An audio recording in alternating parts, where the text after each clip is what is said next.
Good afternoon, everybody, and welcome to this month's Cydrannu session. This is our series of knowledge sharing webinars where we always seek to engage with people from any jurisdiction around the world who are doing great things. And in particular on procurement, and where we can, we like to focus on sustainable public procurement or green procurement. Today, we are extremely thrilled and honoured to have with us two excellent speakers. One, Kęstutis Kazulis from the government of Lithuania. He's the principal advisor to the Public Procurement Office, and also Karolis Granikas from the Open Contracting Partnership, where he is head of Europe. And so we have a decent amount of time for them to share their story in terms of what they've been able to achieve in Lithuania. Then we'll have a general discussion around the points that have been raised as part of their session, and then we'll open up the floor to questions from the audience, should there be any. So without further ado, over to you both, my guest speakers. Thank you.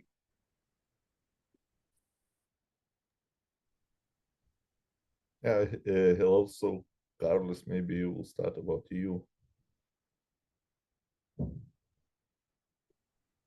Thank you, Kęstutis. So my proposal is this. Why don't you start with the reform, and then I'll take a couple of minutes just to talk about the EU angle around it, if that is okay with you. Yeah, okay. So I'm start sharing my presentation. Hello, everyone. As dear Warren introduced me, my name is Kęstutis Kazulis. I work for the National Procurement Office as principal advisor, and been the transformation of green public procurement reform for many years.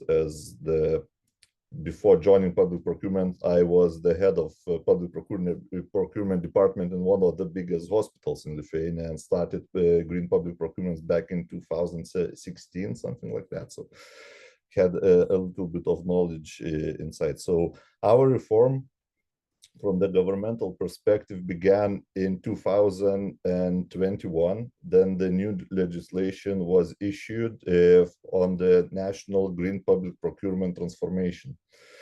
And because as you see in values before that, until 2020, it was like not more than 9.5% of green public procurement in terms of value, where the criteria was adopted from the making procurements more green or more sustainable. Therefore, government find a solution because our national GDP, around 12%, is in procurement. So it means about 8 billion euros. And they decided that the government, as a public spender, should lead the way towards the transformation.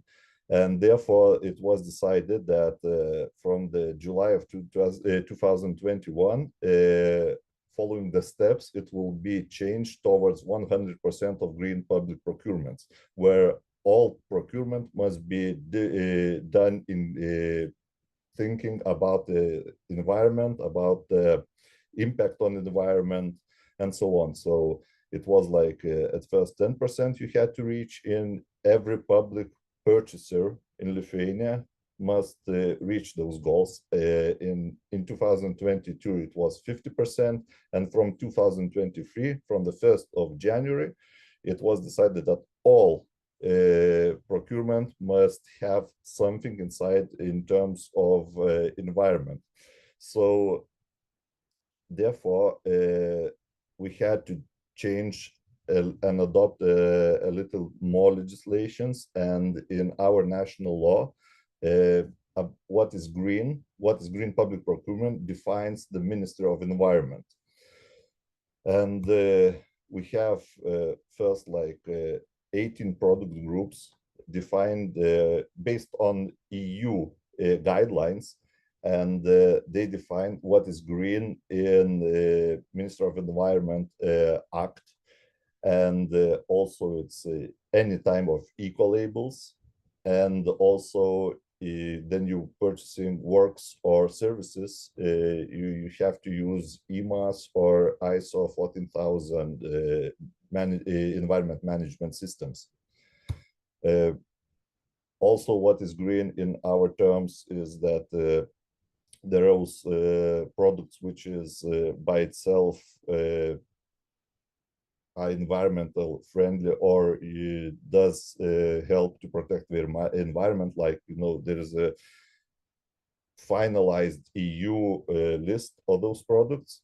Also the innovation which helps to improve or substitutes the current process or goods which was not environment friendly, like, you know, it used to be for the protecting of trees in the public places, they used pesticides or herbicides, and now they're using pheromone catchers instead of using chemicals. And also in Lithuania, consider green is intellectual, not material services, because they don't create impact on environment as itself, you know, as audits or some intellectual other services.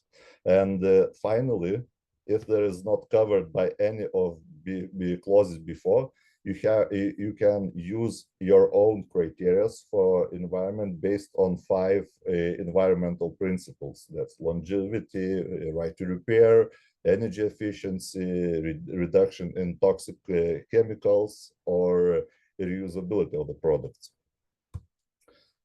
And to go from for us food reform, actually what we needed is data, so that we can say that it is going well, or where we are lacking behind, or what should be improved.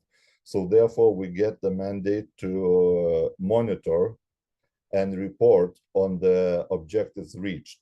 So we created the tool which we call dashboard. It's a Microsoft Power BI tool, where we can use the data from the public procurement reports, how the procedure went, and after each procedure there must be filled, it's mandatory in our law, it must be filled the report.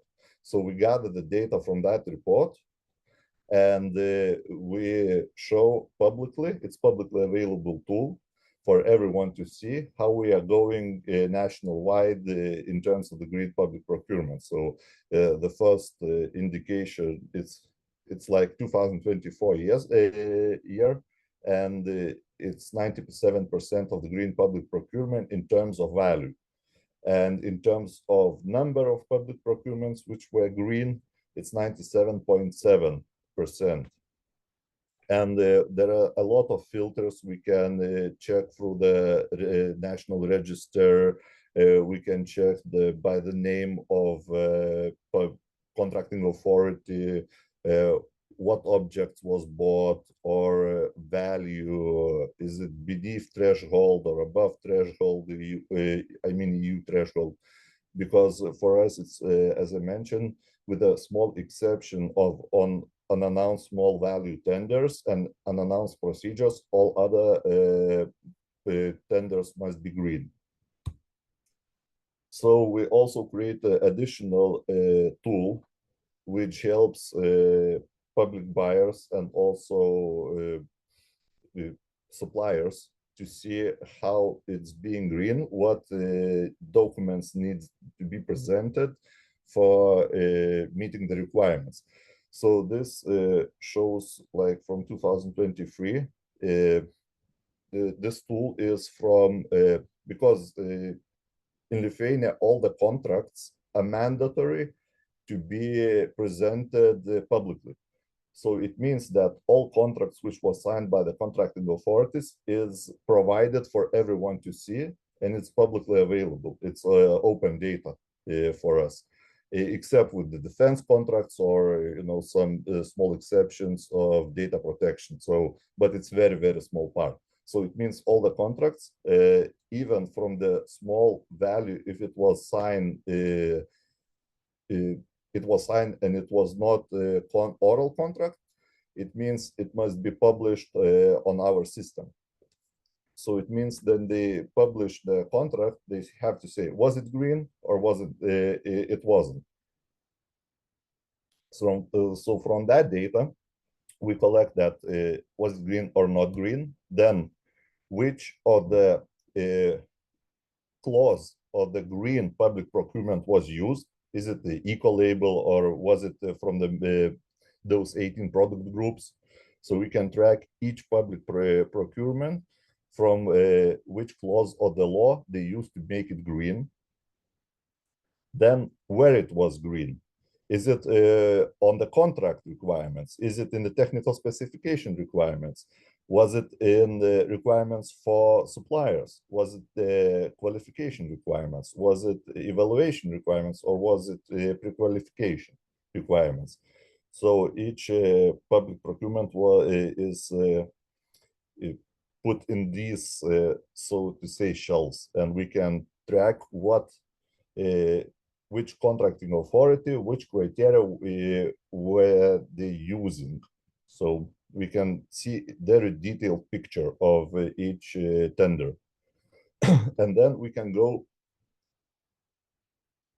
to this matrix, so to say, where all the data is put together in this column. Was it green? No, yes.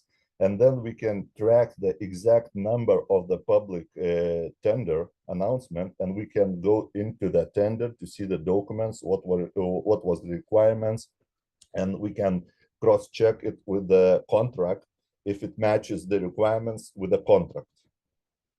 Was it, in other terms, was the requirements from the procurement put in the contract?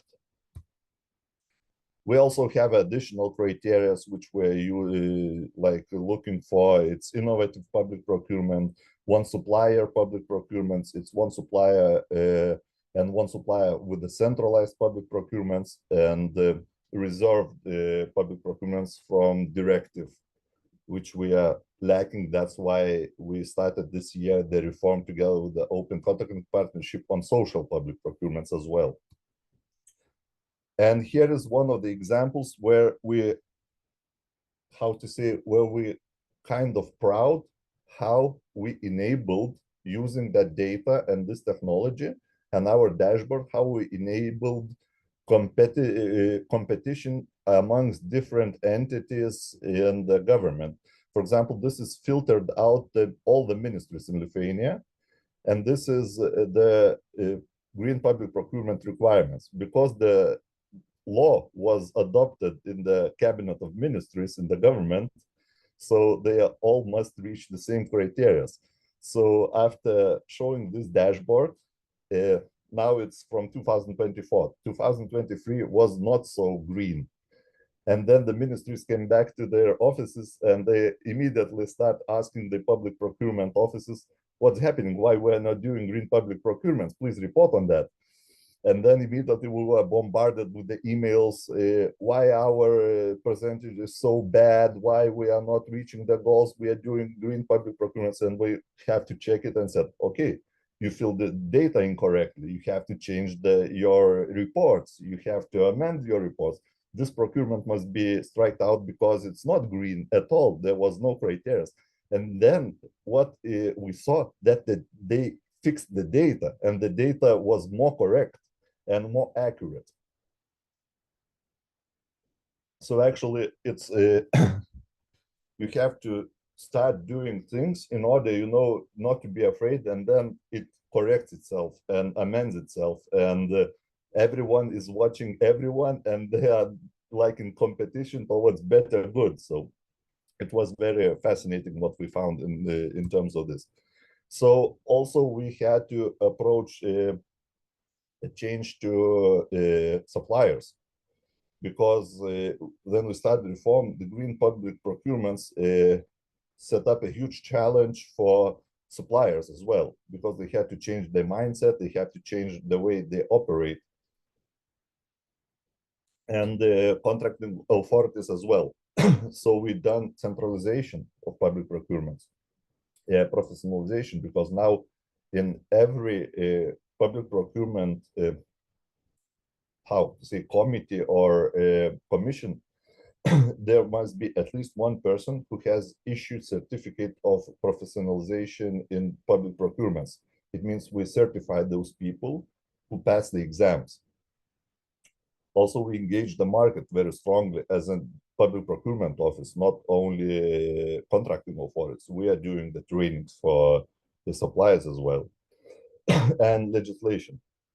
So we done legislation of the green criteria in Ministry of Environment degree in order to be flexible, to change it faster, not to go through all the parliament in order to change minor adjustments, etc., etc. What doesn't work?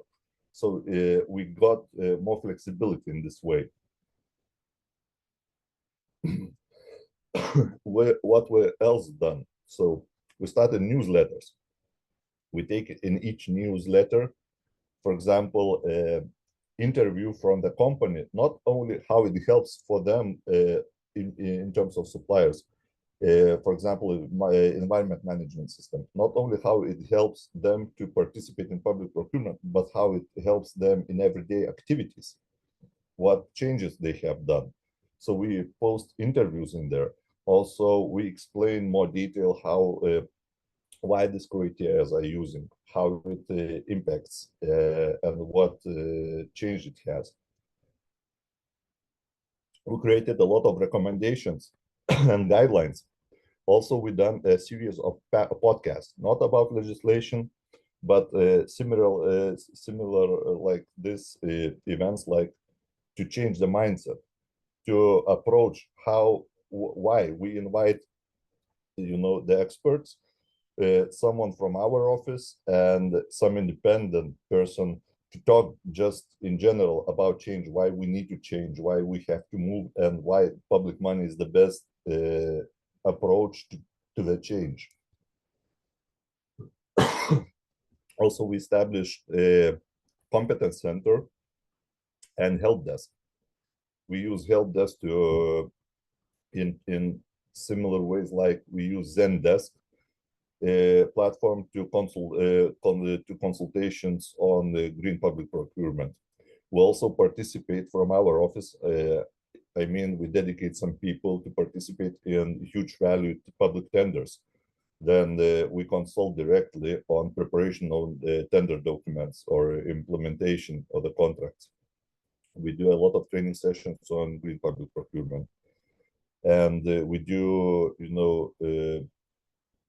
also when we see that some sector from our dashboard, we see that sector is lacking in green public procurements, we do specific training session on their related questions. For example, it was educational sector, which was quite lacking behind in terms of green public procurement. We made a questionnaire, what you would like to know, what needs, what you are struggling with. And we make specific training session for all educational sector. We invite as many people as also with defense. So we've done a lot of these on the specific sectorial problems to solve. And we also needed to address the problem of competition in the tenders. So we decided to go around all the country in engaging the market. That means we went to the municipalities and we asked municipalities to please encourage the companies registered within your municipality to participate. So we reach, you see, new registered suppliers in our system, like from the beginning of this year till the end of April, 1,300. And for us, it's quite a huge amount. So we immediately struck out two huge cities, capital and the second biggest city. And we went into the districts around the country just to engage the participation and increase the competition in our public procurements. And and also we work a lot with the farmers. We want to implement the strategy, farm to fork, and we actively participating with the children gardens in the regions, how they can participate. We changed the law. we made the exception that beneath the threshold, the farmer can be contracted directly with the contracting authority in terms, and if he or she meets the criteria of green public procurement in terms of the food supplies. And what's next now for us? So we are working on the impact itself. So we now, when we reach like 97% of the green public procurement, now we want to understand what the impact we are doing. And this is very complicated because there is a lot of methodologies how to calculate it, but we are not yet on the right pathway to understand it completely. So we have a lot of different approaches for a lot of different objects of purchase. So some of them might be go through EPDs, environmental product declarations, in terms of CO2 emissions, and you can compare the supplier notices amongst each other, value on the contract base. Also impact level measurement and pilot projects. Now we are also going to do some of the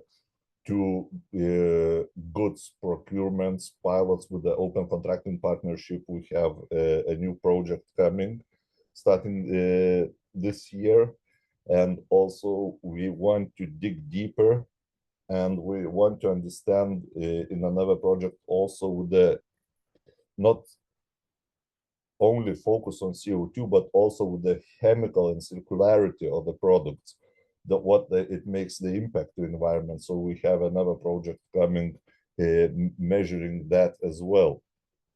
Yeah, basically, thank you very much. I hope I don't take too long. Thank you, Kęstutis. That was excellent. I'm personally super impressed by the amount that you've managed to achieve in a relatively short space of time. But can I hand over to you, Karolis, for your reflections on it?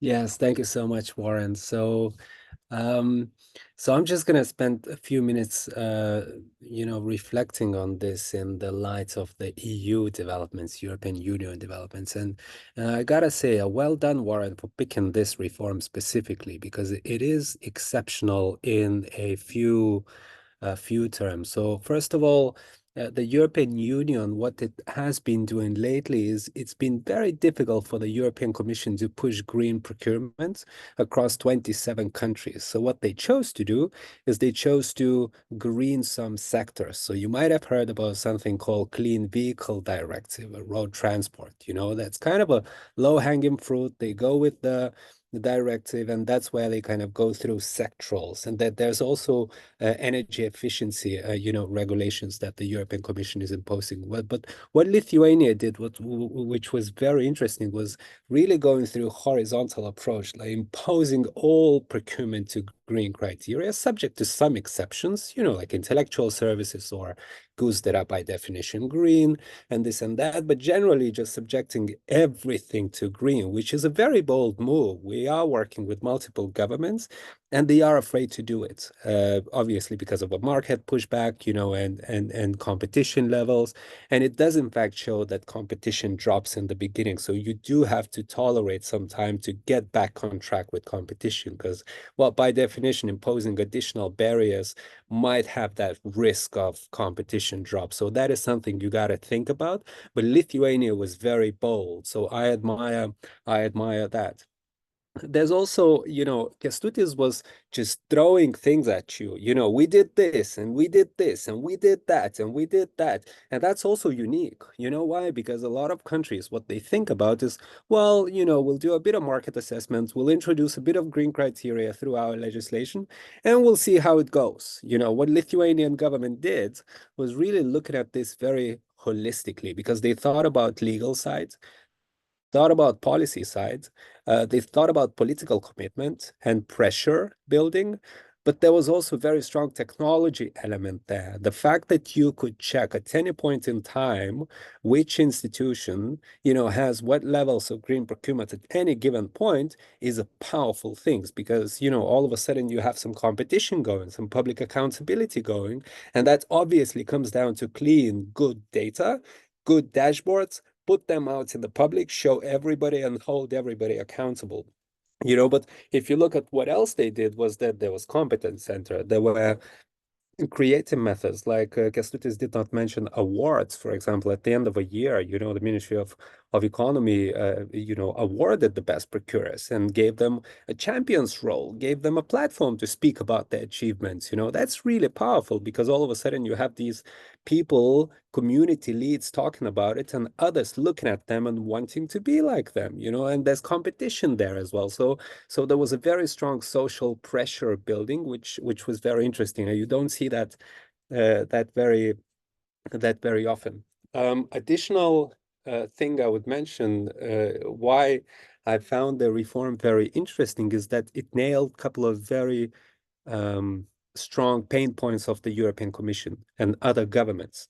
And the first one is that while we talk about green procurement, mostly on a political level, in the light of Green Deal, we say, well, procurement is 15% responsible for CO2 emissions, and Green Deal and procurement contributes. If you actually look at how that works in practice, I can confidently tell you, we don't really know how much procurement is contributing to CO2 emission reduction or Green Deal objectives. So, and the core of the problem is really, we don't even have a definition of green procurement. So what Lithuanians did, they said, well, look, we'll call procurement green if procurement applies green criteria for more than 50% of the contract value, right? And if you think about it hard, you'll also see there's an attempt to tackle greenwashing there as well, because a lot of countries, they don't have that threshold. What that means is that if you build a school, let's say 20% of your procurement is green, let's say you can call it green and qualify it as green,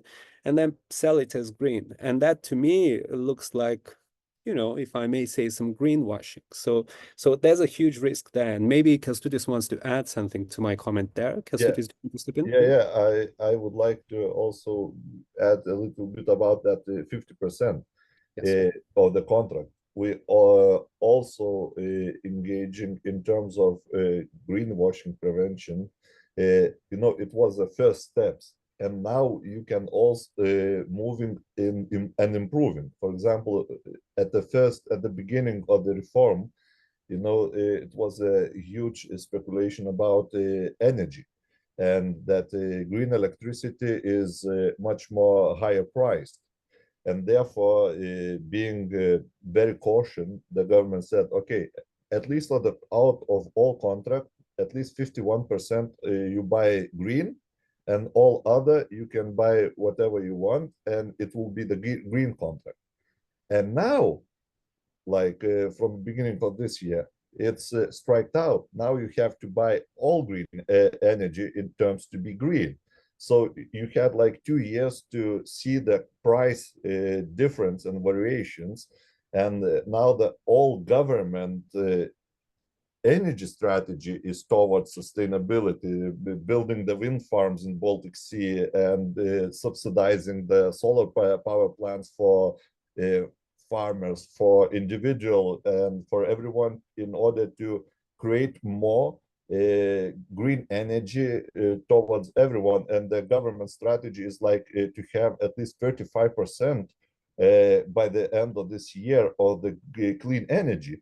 So it means we can offer the demand for that energy by putting public money on that. And it's like all the circularity goes into that. So all the reforms are also based on the government as such. So as the Carlos also mentioned, clean vehicle directive, which we have subsidizes for electrical vehicles. And, we have like another 7 different laws and legislation which regulates also green public procurement in terms of the packaging directive, and those we have in mind, also putting in the requirements of the green public procurement, because we have another challenge like pharmacy products. Because of the requirements of hygiene, and you can't have them in certain ways to be packed. So it means, okay, we won't affect the packaging of the pills, but we can affect where those pills packaging are being packed in terms of the paper packages. and those must be recyclable then, at least, or created from the recycled materials itself. So we put that, we look into different ways how to approach that.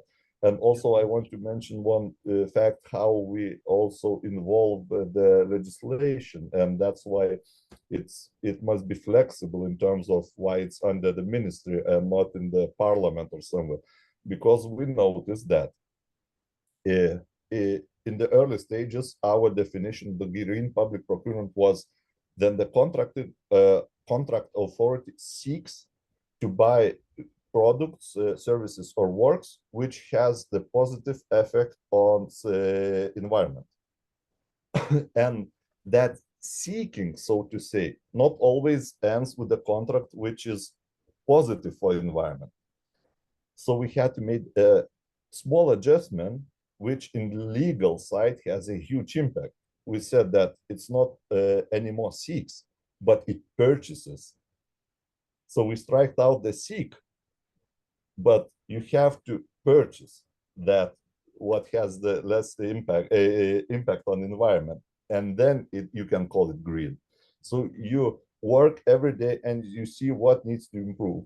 So we produce like 3 policy briefs every year for the Ministry of Environment to improve that legislation act constantly. And there also, like Carlos mentioned, skepticism. From my own experience now in road construction, we said, okay, we didn't say it's mandatory, because in Lithuania works everything what is mandatory.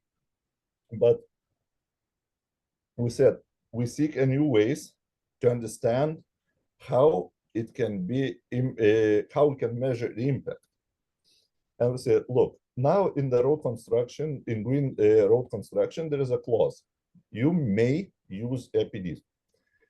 We as an office, we are looking into the ways of enabling that. And from the Ministry of Transportation, they make a questionnaire for suppliers. Are you willing to certify your products on EPDs? And like 70% said no, because it's not mandatory requirement. We are not looking into that. And we made a few meetings with the huge companies which provides, you know, sand, the materials for construction of the roads. I said, oh, we already submitted, you know, some certificate procedures. In 5 months, we will receive the certificate. We were interested in that because they're exporting that to Scandinavia and there's mandatory requirement. So we said, look, some of them they already have. Now we will take a deeper look. And I think in March, it was the end of the last year. And now in March, there was a meeting of the road constructors and said like nearly 80% of them submitted the requirements to certify the products using for a road construction. We don't even need to do anything in legislation. We just said that we will be looking into this because they don't want to lose the share of the market. Well, yeah, if they will put the requirement, National Road Construction Agency, if they will put the requirement that it must mandatory to provide the certified CO2 calculations, it means that in one tender, someone won't participate if you don't have a certificate. It means you lose the competition and you lose your share of market. So nobody wanted to do so. Immediately, everyone started to certify the products. That's how the market regulates itself. We were surprised by that as well.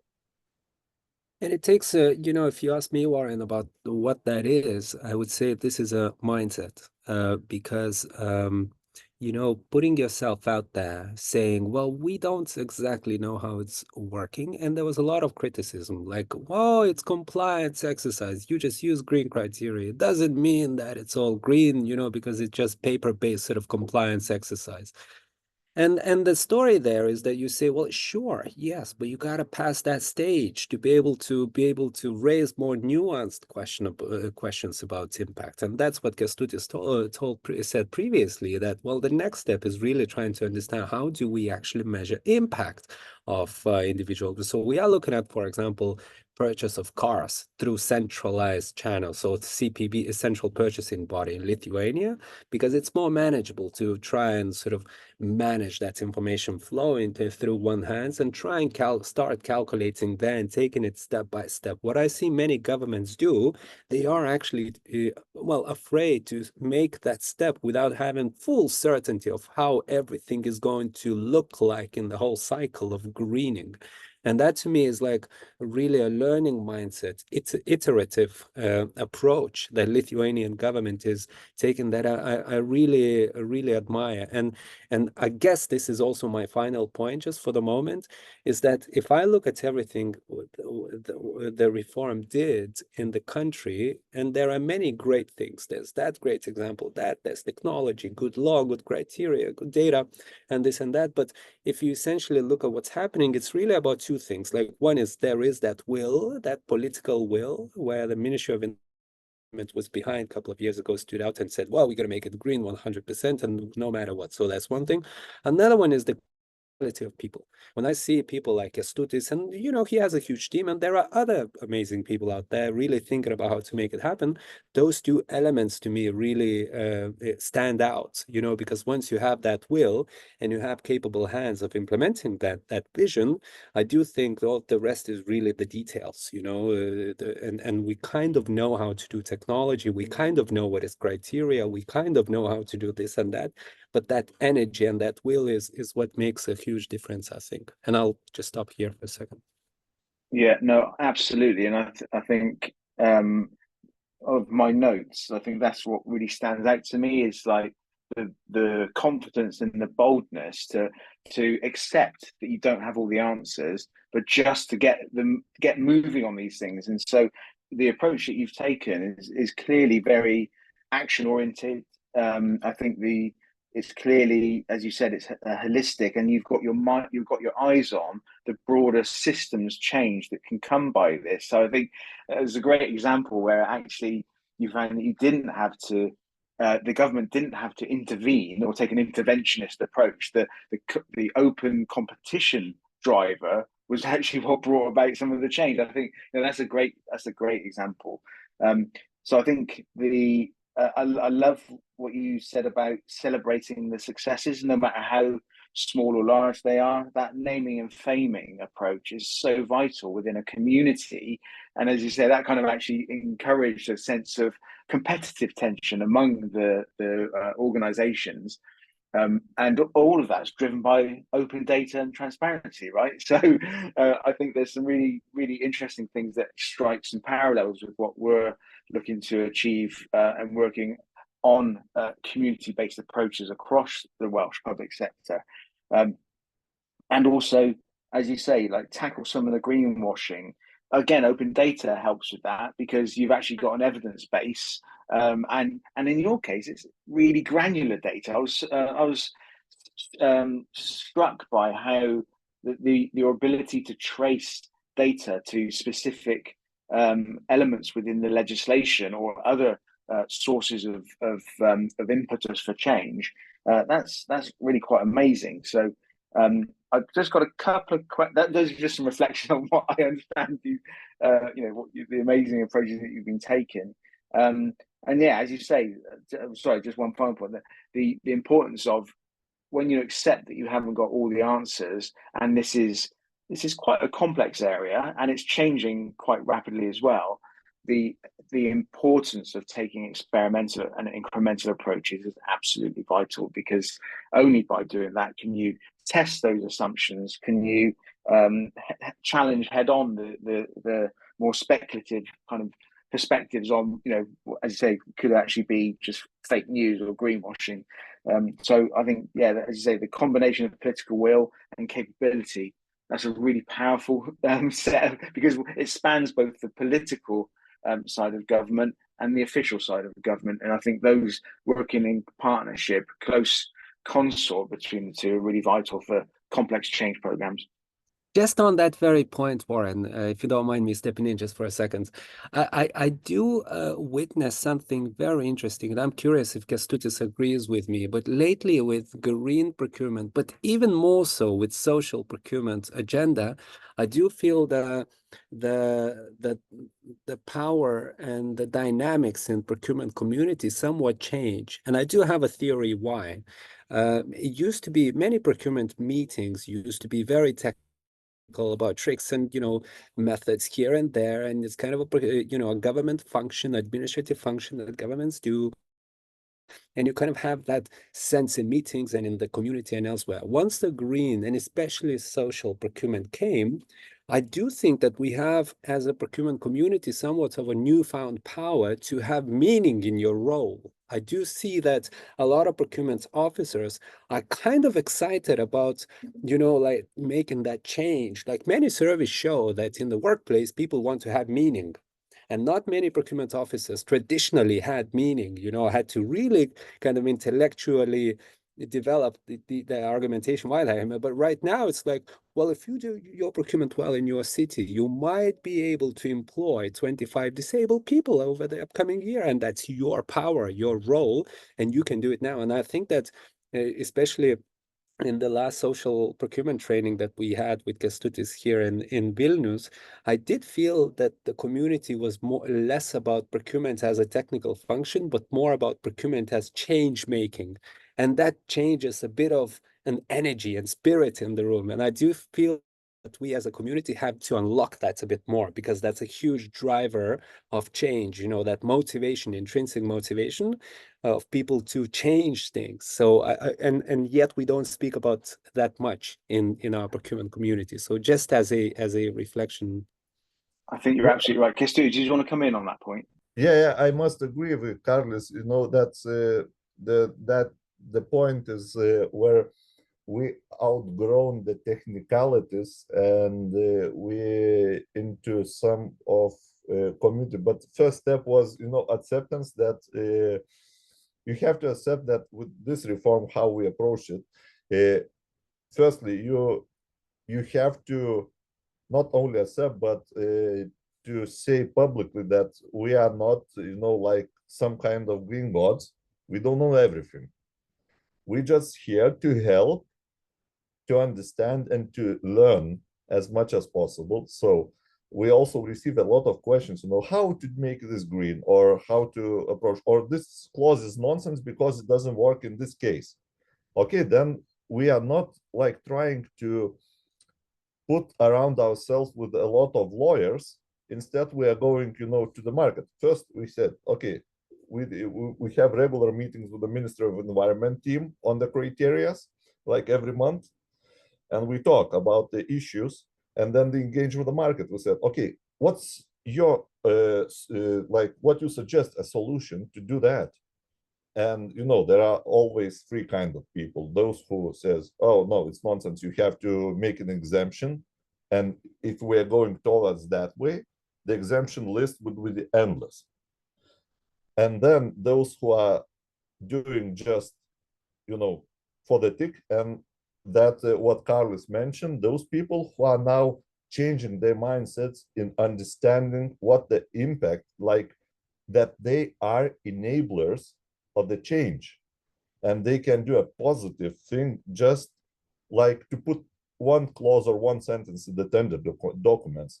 That is the powerful, what makes you powerful, as a person. You can put one sentence and you can have a huge impact, and then someone takes your sentence and put into their tender documents, and that it goes like downhill like that. And we saw those because we saw one mistake in the sentencing of one criteria, and we saw in the 4 contracting authorities that, but it was not very huge, but we just noticed that they copy and the learning from each other. That what is great, as such. Yeah, absolutely. I think that's so vital, that like the sense of social purpose in the commercial and procurement community is absolutely vital, because of it's one of the most powerful yet largely under leveraged. And I know, open contracting partnerships work around the world is trying to shift that dynamic to say, it's the moment for the profession to really seize the opportunity to embrace its powerful position to achieve better social value across the communities that governments there to serve. And I think, just to reflect on the position in Wales, the fact that they've legislated for the well-being of future generations in 2015, which codifies sustainable development into their legislative framework, which is like fundamentally important. But as well as that, they've codified some 5 ways of working and behaviours that are seen to be absolutely vital to achieve the sustainable development goals. And additionally, they've stated that value is broader than economic value. That's important, but not at the expense of the value to the environment, to our society, and to our culture. So there, I think, is a really fundamental framing for what that narrative on social value and social purpose means. Absolutely vital, and public procurement's role to achieve those things is really key. Another just point on Wales and other economies who are thinking in the terms of well-being, the future generations point is really fundamental, because it takes a foresight's approach to thinking about intergenerational equity for the communities that live today, but also the generations that haven't yet been born. So that kind of sense of responsible ancestry, and seeing how public procurement can be an absolute driver for that. I mean, that's I think if I was a school leaver today, I'll be thinking, wow, public procurement, that's my career destination of choice. I want to be that change maker. So yeah, I think let's hope that's the case. But I'm just keen to hear some further reflections on exactly that point, because it's so vital. Yeah, and those rewards also, we have like yearly rewards in terms of green public procurement. The rewards are organized by Minister of Environment, and one of the members of evaluation, I'm on the evaluation committee, and one huge contracting authority, like 2 years in a row, asked, why you're not rewarding us? Why you're not rewarding us? We're doing so much. But we say, like, okay, you are huge, you have competence like a center, you know what to do, and you are just bearing the low-hanging fruits, which is supposed to be the seekage of some small municipalities' children garden, to do that and to get promotion for that. But not you. You have to show, like you have to be lighthouses on such objects, and they understand. And after in 3rd year, they make a huge green public procurement what was worth of presentation then. So it also, how to say, makes them envy for other awards, and makes them as a personal ambition to increase and to seek the solutions even further. Yeah, and I think that's a really, what you started is a kind of a reboot of as you said, the behaviours and the culture and the mindset of how the public procurers approach this kind of these challenging areas. And really central to that is being open and honest about the areas where perhaps you might need some assistance, or you recognise that there's absolutely room for improvement on these areas, and the data gives you the evidence base for where those areas are. So I think that's really key. And like your next steps, where you've laid the foundations, and now you're looking at how you can build on those things, affecting the broader system. So therefore, the continuous improvement is going to follow and run with the way that you're broadening out your interventions and your reforms. So I think I'm really excited to track the new projects that OCP are supporting Lithuania with, and seeing how you're taking it to the next level. So and obviously all that will be published in the open, because that is your modus operandi. So that'd be great. It'd be great to have you back in, say, 6 months' time to talk about where have you got to now. Yeah, because like all the time you're looking the ways to improve. For example, another example is then wind farms, those who provide electricity. By default in our law, because of it, like as an object, it creates clean energy. That means it's green because it's in the list of EU provided list as a wind farm. And then you understand that nearly all of them are not recyclable. And then I read an article that one of our universities find out that one combination of materials used in the wings of the windmill can be recycled, but only in that if those combinations are correct chemically. That means you can improve green towards greener because it will be recycled then. So it means now we have to look into the windmills, how we procure them in terms of being green. That's amazing, right? So you're through this work, you're reaching much deeper into the value chain than perhaps you might have done before you started this work in 2020-21. So the breadth of procurement's capability and influence, that's massively bigger than what it probably was, than it traditionally would have been if you were taking a more narrow approach. So that being able to demonstrate how you're influencing the manufacturing process of the machinery of green is that's really, really critical. And you mentioned circularity as well. I think again, it's like, you haven't just seen this as oh right, we've achieved this, job done, we can say we're kind of complete now. It's actually no, next level, let's see how further we can take it. So that's a great example. It's interesting, though, to see how these trends come and go at the same time, because if you look at the EU level, green was very, very much on the rise in the last 3 or 4 years, green procurement. And there is something happening, there is the distortion of narrative around climate change generally. There's the American election, there's the, radicalization in the EU, and a lot of people are, going against the narrative.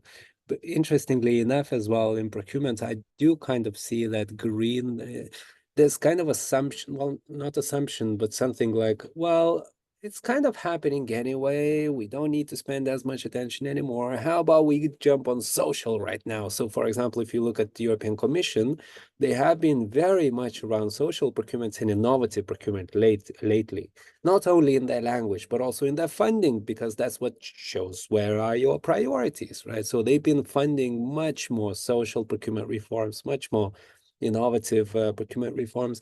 And I was raising that concern with the Commission that, well, keep the job going because it's nowhere near done. We're just in the beginning of clarifying the dictionary of what is green, what is criteria, but nowhere near the implementation that we want to see. And when I learned that at the European Commission DG Environment, they have one person thinking about green procurement, I was really worried. I said, well, you need many more to keep the agenda going. And I hope with the new commission, let's see who the commissioner is for the environment, and all that. But I hope that the commission will keep the momentum on green. Yeah, absolutely. And I think it's only by evidence of on the ground practical action that genuinely can be evidenced through data and the knowledge that's being shared within the community and the lessons learned. That is what we can point to, because it's the reality of people embracing that as part of their day-to-day and mainstreaming those approaches as part of their continuous improvement of their professional functions. So I think that if there's a chasm between that practical reality and the kind of the policy or legislative intent, then we need to be closing that gap between the two, because it's only by practical action through things like and initiatives like as demonstrated in Lithuania that we can actually achieve those policy and legislative intents and objectives.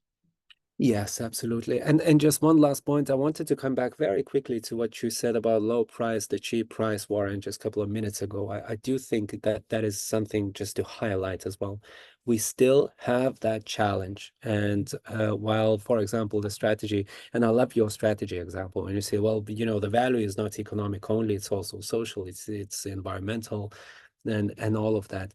But whereas I hear people talking about it, not many governments are really showing it by their actions. So, for example, the strategy of public procurements of the Netherlands puts it front and center that we do not aim for cheapest public procurement. We aim for the most, you know, valuable from the environmental and social perspective. They say it very clearly, and that gives a bit of a freedom to act for procurement professionals because they have that strategic umbrella and justification to go with a higher price. And we have that tension also in Lithuania. Kęstutis will probably confirm that we witness a lot of conversations between procurers still complaining about higher prices. And, you know, oftentimes they are higher prices, but just having that clarity and determination to say higher prices are okay, and we encourage you to have them as long as you satisfy environmental, social, you know, aspirations.